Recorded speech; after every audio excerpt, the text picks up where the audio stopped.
kata yang punya logika. Bagi yang tidak punya logika, skip aja. Ajang Formula E adalah cara semesta menghukum Anies Baswedan. Tanpa dibayangkan semula, ajang balapan berskala dunia ini akan menjadi salah satu warisan terburuk Anies. Sekarang sudah semakin terungkap bahwa proyek mercusuar Anies ini berpotensi merugikan negara setidaknya 2,4 triliun rupiah. Itu uang semua, nggak ada pasirnya. Kerugian ini harus ditanggung rakyat Indonesia karena Pemprov DKI rupanya sudah menandatangani kontrak untuk menyelenggarakan acara Formula E selama 5 tahun berturut-turut dari 2020 sampai 2024 dan Pemprov sudah menyetujui untuk membayar komitmen fee untuk penyelenggaraan selama 5 tahun itu. Celakanya komitmen fee kepada FIO Formula E Operations itu tidak dapat dibatalkan. Pemprov DKI sudah membayar 2 kewajiban untuk tahun 2020 dan 2021 kepada FIO sebesar kurang lebih 860 miliar rupiah. Uang itu sudah hangus meski balap Formula E batal dilaksanakan. Tapi masih ada 3 kali lagi kewajiban yang masih harus dibayarkan sebesar kurang lebih 1,5 triliun rupiah. Nah, itu juga akan hangus kalau balap Formula E tidak akan diselenggarakan tahun 2022, 2023, dan 2024. Anies memang sudah menginstruksikan agar pada Juni 2022 di Jakarta tetap berlangsung ajang balap mobil elektrik itu. Namun dengan kondisi pandemi yang masih belum menentu, kita layak pesimistis bahwa itu akan jadi diwujudkan. Apalagi pada 2023. Dan 2024, Anies sudah turun dan diganti oleh pejabat gubernur yang ditunjuk Mendagri. Sangat mungkin acara itu pun akan dibatalkan. Jadi gara-gara kedunguan Anies, uang rakyat sebesar 2,4 triliun rupiah akan lenyap begitu saja. Potensi kerugian sebesar ini seharusnya sudah bisa diketahui secara resmi oleh rakyat melalui penjelasan Anies. Tapi Anies ya terus berusaha menutupinya. Sampai-sampai PSI dan PDIP harus berusaha menggalang suara sesama wakil rakyat di DPRD untuk mengajukan hak interpelasi kepada Anies untuk menjelaskan persoalan Formula E. Tapi itu nampaknya akan gagal karena kekompakan fraksi-fraksi yang entah kenapa sudah bersepakat untuk tidak mengganggu kenyamanan Anies. Nilalahnya, tiba-tiba saja kini beredar sebuah surat internal Pemprov DKI yang menunjukkan berapa besar uang yang harus dibayar negara ini sebagai komitmen fee penyelenggaraan Formula E. Surat ini dibocorkan entah siapa. Surat yang dikeluarkan Dinas Pemuda dan Olahraga DKI kepada Anies ini ditulis pada 15 Agustus 2019 alias 2 tahun yang lalu. Jadi rupanya ada pihak yang semakin enak dengan kebisuan Anies. Dia membocorkan surat lama itu kepada wartawan agar publik tahu tentang blunder fatal Anies. Dalam surat itu dikatakan Pemprov DKI wajib, saya ulang ya, wajib membayar komitmen fee penyelenggaraan ajang balap Formula E selama 5 tahun. Perincian bayaran per tahunnya tertera secara jelas. Jumlah komitmen fee yang harus dibayarkan setiap tahun terus meningkat.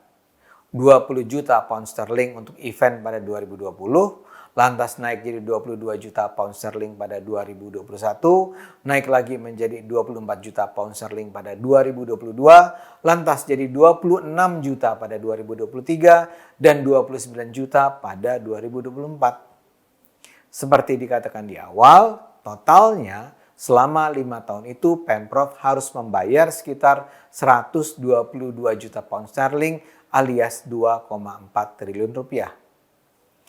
Yang menarik dari isi surat itu termuat juga keterangan bahwa pembayaran komitmen fee selama 5 tahun itu harus dilakukan oleh Anies dalam masa jabatannya. Jadi walaupun arena balap itu dijadwalkan sampai 2024, sementara Anies sudah harus turun pada 2022, dia tetap harus melunasi komitmen fee sampai 2024. Kalau Anies tidak mau membayarnya, Pemprov berpotensi untuk digugat di arbitrase internasional di Singapura. Wagub DKI Ahmad Riza Patria menganggap enteng masalah pembayaran komitmen fee itu. Kepada media, Riza mengatakan bahwa tidak akan ada gugatan karena Pemprov DKI akan memenuhi semua kewajibannya terkait komitmen fee. Nampaknya Anies sedang dihukum Tuhan karena kebodohannya. Marilah kita membayangkan apa yang sebenarnya ada di kepalanya dan di kepala timnya ketika memutuskan untuk menyelenggarakan balap Formula E selama 5 tahun berturut-turut. Kalau saya menyebut tim Anies, saya bukan cuma bicara tentang TGUPP, kelompok orang yang dibayar mahal namun tak melakukan apa-apa. Kalau soal Formula E yang harus secara khusus disebut adalah jaringan orang-orang Yusuf Kala, sang mantan wapres. Sejumlah orang JK berperan besar dalam acara Formula E ini. Sadikin Aksa, putra Aksa Mahmud yang adalah kakak ipar JK, dalam acara ini berperan besar dalam Racing Committee dan Organizing Committee. Kemudian ada Husain Abdullah, juru bicara JK semasa di kantor Wapres. Dia ditunjuk sebagai penasihat panitia Formula E di bidang komunikasi. Yang menjadi Managing Director Formula E di Indonesia adalah Francis Wanandi, yang adalah keponakan Sofyan Wanandi, konglomerat yang juga mantan anggota staf khusus JK di kantor Wakil Presiden dulu. Orang-orang JK ini nampaknya tidak hanya dilibatkan sebagai orang-orang yang berpengalaman mengelola acara internasional. Saya sih menduga mereka terlibat karena mereka melihat potensi menjadikan ajang tahunan ini untuk mengangkat popularitas Anies menuju Pilpres 2024. Mereka mungkin membayangkan Jakarta akan menjadi pusat perhatian dunia, dielu-elukan, dikagumi seperti capaian keberhasilan Indonesia ketika menyelenggarakan Asian Games 2018. Dan kalau benar acara tersebut sedemikian sukses, nama Anies akan terus disebut dengan nada penuh kekaguman. Mereka bahkan berani memutuskan bahwa acara itu harus berlanjut sampai sesudah Anies turun karena diduga pejabat gubernur baru tidak akan berani membatalkan acara tersebut mengingat sudah dibayarnya komitmen fee dan sudah terbangunnya infrastruktur dan arena internasional yang dibangun untuk acara tersebut pada 2020 sampai 2022. Mungkin Anies membayangkan balap Formula E ini akan menjadi tiket utama yang membawanya menuju pertarungan kepresidenan yang akan dimenangkannya pada 2024. Mungkin dia melihat bagaimana popularitas Jokowi menguat setelah sukses dengan Asian Games dan itu mempengaruhi keberhasilannya dalam Pilpres 2019. Namun walau manusia berencana, Tuhan juga yang menentukan. Wabah COVID terjadi di seluruh dunia termasuk di Jakarta dan semua mimpi indah mereka itu hancur berantakan. Seperti saya katakan, ini mungkin cara Tuhan membuka mata kita tentang dimanapun Anies berada, Anies membawa bencana. Banyak pihak sudah mengingatkan sejak awal bahwa penyelenggaraan Formula E adalah pemborosan dan merugikan. Di berbagai belahan dunia, acara ini tidak membawa keuntungan buat penyelenggaranya. Namun Anies yang memang rupanya hanya membayangkan pencitraan dirinya, mengabaikan begitu saja peringatan-peringatan itu. Bayangkan.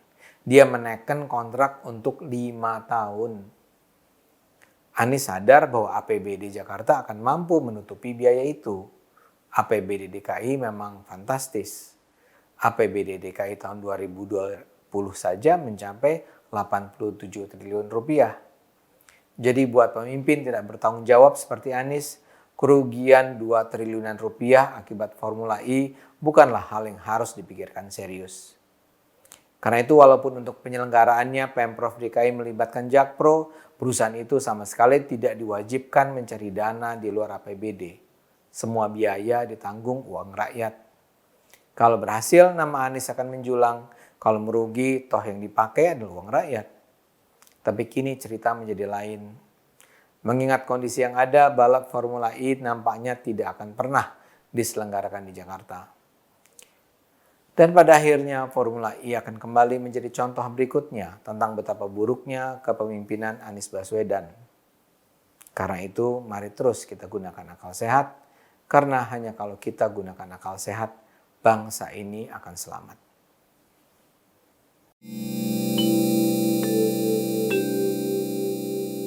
Video ini hanya untuk mereka yang punya logika.